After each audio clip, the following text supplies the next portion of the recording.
Now Joseph had been taken down to Egypt, and Potiphar, an officer of Pharaoh, captain of the guard, an Egyptian, bought him from the Ishmaelites who had taken him down there. The Lord was with Joseph, and he was a successful man, and he was in the house of his master the Egyptian. And his master saw that the Lord was with him, and that the Lord made all he did to prosper in his hand. So Joseph found favour in his sight, and served him. Then he made him overseer of his house, and all that he had he put under his authority. So it was, from the time that he had made him overseer of his house, and all that he had, that the Lord blessed the Egyptian's house for Joseph's sake. And the blessing of the Lord was on all that he had in the house and in the field.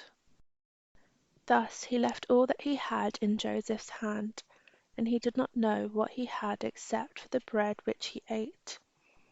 Now Joseph was handsome in form and appearance. And it came to pass after these things, that his master's wife cast longing eyes on Joseph, and she said, Lie with me.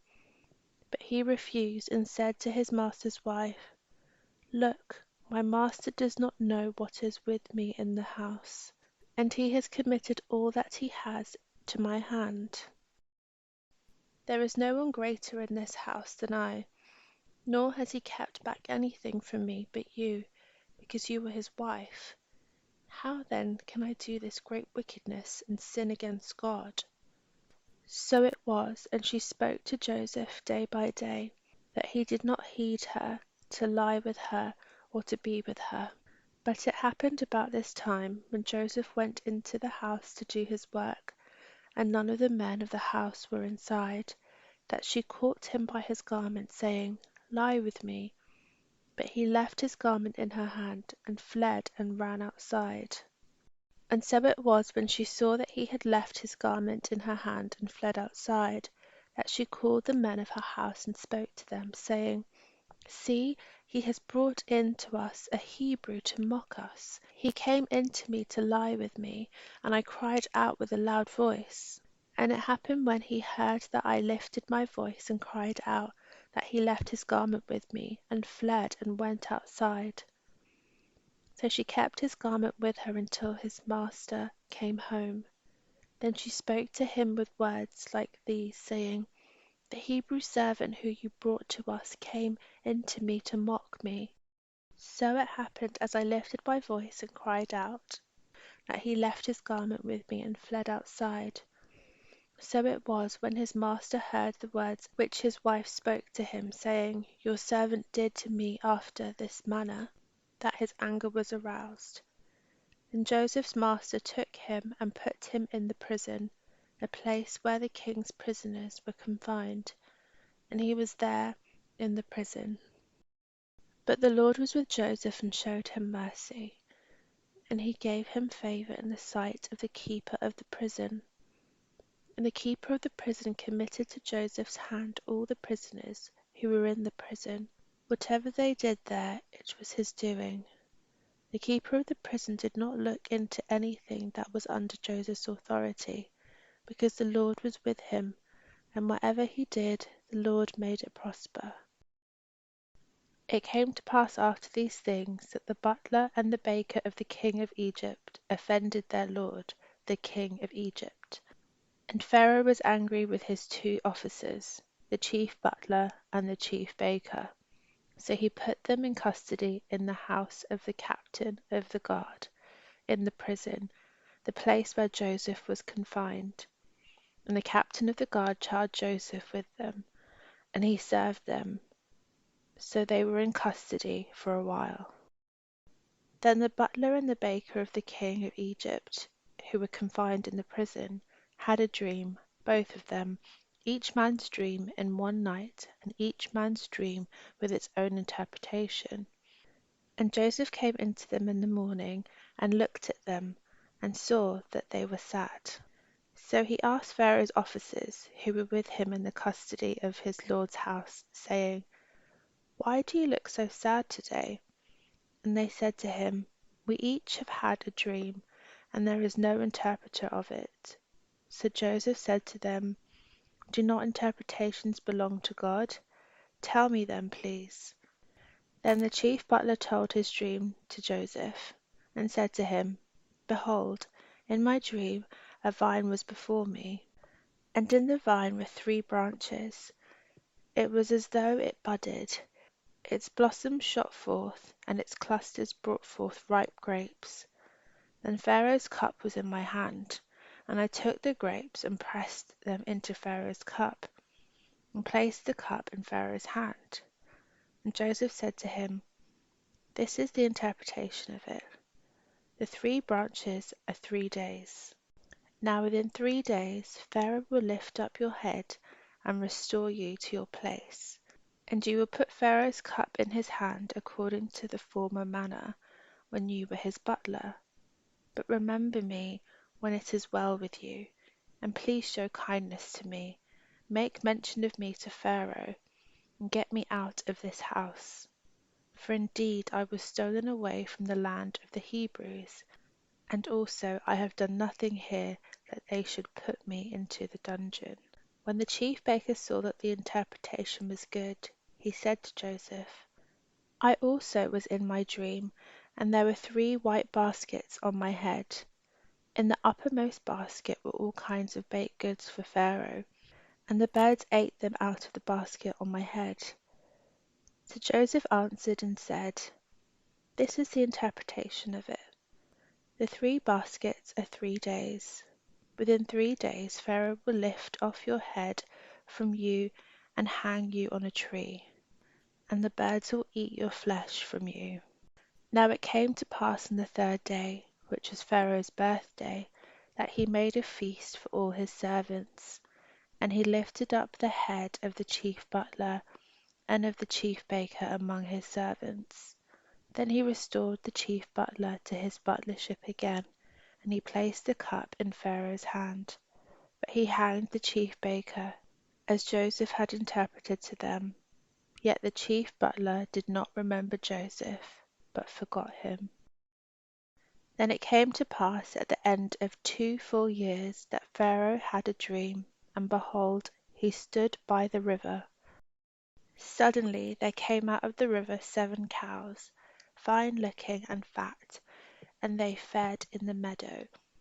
Then behold, 7 other cows came out after them out of the river, ugly and gaunt, and stood by the other cows on the bank of the river. And the ugly and gaunt cows ate up the 7 fine looking and fat cows. So Pharaoh awoke. He slept and dreamed a second time, and suddenly 7 heads of grain came up on one stalk, plump and good. Then behold, 7 thin heads, blighted by the east wind, sprang up after them. And the 7 thin heads devoured the 7 plump and full heads. So Pharaoh awoke, and indeed it was a dream. Now it came to pass in the morning that his spirit was troubled, and he sent and called for all the magicians of Egypt and all its wise men. And Pharaoh told them his dreams, and there was no one who could interpret them for Pharaoh. Then the chief butler spoke to Pharaoh, saying, I remember my faults this day. And Pharaoh was angry with his servants, and put me in custody in the house of the captain of the guard, both me and the chief baker. We each had a dream in one night, he and I. Each of us dreamed according to the interpretation of his own dream. Now there was a young Hebrew man with us there, a servant of the captain of the guard, and we told him, and he interpreted our dreams for us. To each man he interpreted according to his own dream. And it came to pass, just as he interpreted for us, so it happened. He restored me to my office, and he hanged him. Then Pharaoh sent and called Joseph, and they brought him quickly out of the dungeon. And he shaved, changed his clothing, and came to Pharaoh. And Pharaoh said to Joseph, I have had a dream, and there is no one who can interpret it. But I have heard it said of you that you can understand a dream to interpret it. So Joseph answered Pharaoh, saying, It is not in me. God will give Pharaoh an answer of peace. And Pharaoh said to Joseph, Behold, in my dream I stood on the bank of the river.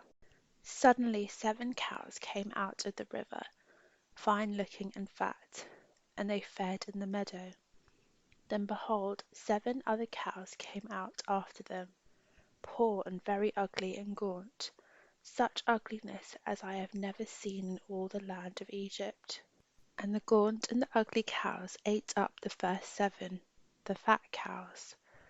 When they had eaten them up, no one would have known that they had eaten them, for they were just as ugly as at the beginning. So I awoke. Also I saw in my dream, and suddenly 7 heads came up on one stalk, full and good. Then behold, 7 heads, withered, thin, and blighted by the east wind, sprang up after them. And the thin heads devoured the 7 good heads. So I told this to the magicians, and there was no one who could explain it to me. Then Joseph said to Pharaoh, The dreams of Pharaoh are one. God has shown Pharaoh what he is about to do. The 7 good cows are 7 years, and the 7 good heads are 7 years. The dreams are one. And the 7 thin and ugly cows which came up after them are 7 years, and the 7 empty heads, blighted by the east wind, are 7 years of famine. This is the thing which I have spoken to Pharaoh. God has shown Pharaoh what he is about to do. Indeed, 7 years of great plenty will come throughout all the land of Egypt. But after them 7 years of famine will arise, and all the plenty will be forgotten in the land of Egypt, and the famine will deplete the land. So the plenty will not be known in the land because of the famine following, for it will be very severe. And the dream was repeated to Pharaoh twice, because the thing is established by God, and God will shortly bring it to pass. Now therefore let Pharaoh select a discerning and wise man, and set him over the land of Egypt. Let Pharaoh do this, and let him appoint officers over the land, to collect 1/5 of the produce of the land of Egypt in the 7 plentiful years. And let them gather all the food of those good years that are coming, and store up grain under the authority of Pharaoh, and let them keep food in the cities. Then that food shall be as a reserve for the land for the 7 years of famine which shall be in the land of Egypt, that the land may not perish during the famine. So the advice was good in the eyes of Pharaoh, and in the eyes of all his servants. And Pharaoh said to his servants, Can we find such one as this, a man in whom is the Spirit of God? And Pharaoh said to Joseph, Inasmuch as God has shown you all this, there is no one as discerning and wise as you. You shall be over my house, and all my people shall be ruled according to your word. Only in regard to the throne will I be greater than you. And Pharaoh said to Joseph, See, I have set you over all the land of Egypt. And Pharaoh took his signet ring off his hand and put it on Joseph's hand, and clothed him in garments of fine linen, and put a gold chain around his neck. And he had him ride in the 2nd chariot which he had. And they cried out before him, Bow the knee. So he set him over all the land of Egypt. Pharaoh also said to Joseph, I am Pharaoh, and without your consent no man may lift his hand or foot in all the land of Egypt. And Pharaoh called Joseph's name Zaphnath-paaneah, and he gave him as a wife Asenath, the daughter of Potiphar, priest of On. So Joseph went out over all the land of Egypt. Joseph was 30 years old when he stood before Pharaoh, king of Egypt. And Joseph went out from the presence of Pharaoh, and went throughout all the land of Egypt. Now in the 7 plentiful years the ground brought forth abundantly. So he gathered up all the food in the 7 years which were in the land of Egypt, and laid up the food in the cities. He laid up in every city the food of the fields which surrounded them. Joseph gathered very much grain, as the sand of the sea, until he stopped counting, for it was immeasurable. And to Joseph were born 2 sons before the years of famine came, whom Asenath, the daughter of Potipherah, priest of On, bore to him. Joseph called the name of the firstborn Manasseh, for God has made me forget all my toil and all my father's house. And the name of the second was called Ephraim, for God has caused me to be fruitful in the land of my affliction. Then the 7 years of plenty which were in the land of Egypt ended, and the 7 years of famine began to come, as Joseph had said. The famine was in all lands, but in all the land of Egypt there was bread. So when all the land of Egypt was famished, the people cried to Pharaoh for bread.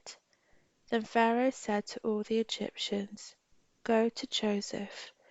Whatever he says to you, do." The famine was all over the face of the earth, and Joseph opened all the storehouses and sold to the Egyptians, and the famine became severe in the land of Egypt. So all countries came to Joseph in Egypt to buy grain, because the famine was severe in all lands.